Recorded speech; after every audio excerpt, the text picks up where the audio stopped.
Sounds good to me. Okay. All right. Joining me is none other than Councilman Ronald Rice Jr. Councilman, how are you? It's a pleasure to be here. I'm glad to have you here today. And the mayor, you can't see him, but the mayor is here. We're in his kingdom. He's here. He's going to be joining us hopefully in a few. Well, Brother Ron, I wanted certainly to have you a part of this program today because such history, great legacy from your family and what especially your father has contributed to the city of Newark. And may I start off by saying that I known your father before he became a police officer, while he was a police officer, working up there on 8th, I think it was 18th Avenue, and that time it was still Burger King. And I would see him frequently, and we stop and talk because we've known each other through the church community. Absolutely. And, well, you was just a little something, about this big. And, yeah, now I'm taller than he is, Yeah. and fatter. And certainly, you knowing you, because you were also a part of the New Jersey Mass Choir under the direction of Minister Donnie Harper.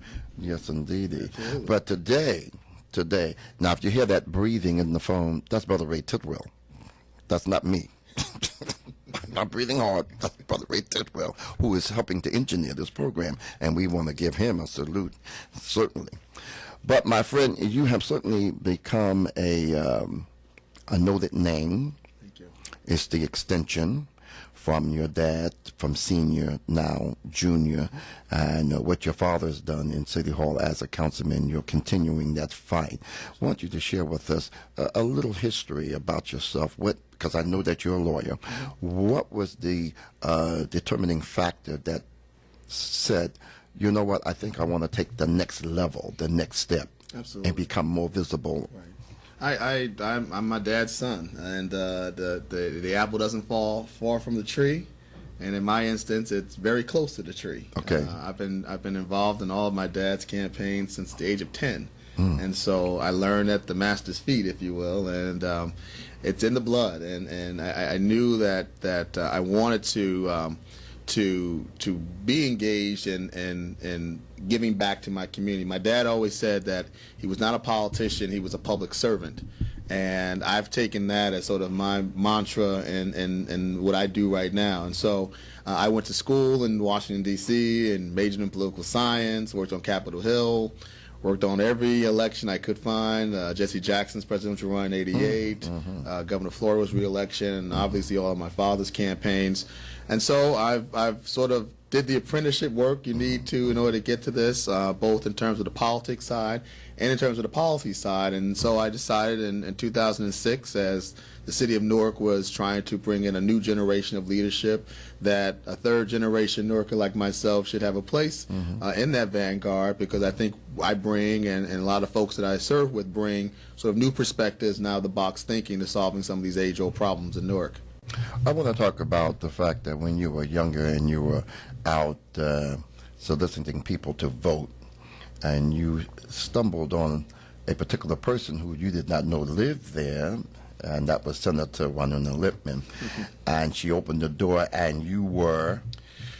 Glad to see her, knocking on her door with a bunch of young Democrats. I was the first African-American president of the Essex County Young Democrats, and we're taking the South Ward contingency to knock on doors to register voters. And we're in her building, and we knocked on her door, and she said, "Who is it?" And we said, "We're here to register to vote. You registered to vote, ma'am?" And she said, "I hope I am." And she opened the door, and there she was. And of course, we didn't want to disturb her, but she, being the woman that she always was, the queen, I like to say, invited us into her apartment, and she's given all of my young folks this the once over, and really. Well, really let me just share with up. you. Did she share history with you guys? Absolutely. Yeah. I mean, just her struggle, just as a first not only African American female senator in the state house, but just what that really meant. You know, she had to fight being African American, but also fighting to be as a woman in a male sport. To be frank with you, particularly at that time, and the struggle to maintain that, and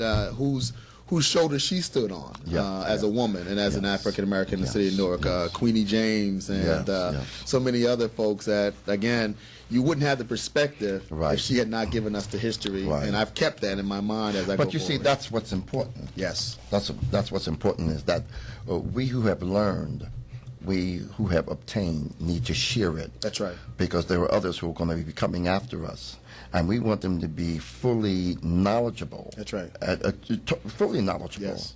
Of what they're getting into, what they're going to be facing, and what the obstacles are, so they can be able to maneuver. That's right. Through politics, rather it's church, religion, whatever the case is, that we need to be able to know.